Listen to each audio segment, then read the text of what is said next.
Welcome back to our channel. So today in this video we are going to discuss about how to generate ad copy with Jasper AI for e-commerce. So without wasting much of our time, let's get straight into the video.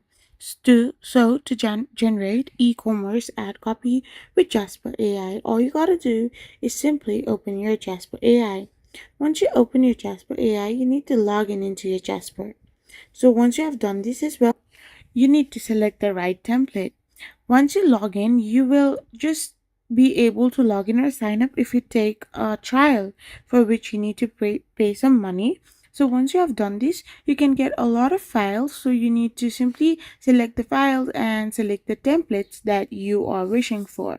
So once you have selected the templates, you need to provide essential information like product company name, description, target audience, and brand voice, and add specific and frameworks if you need it. This is completely optional.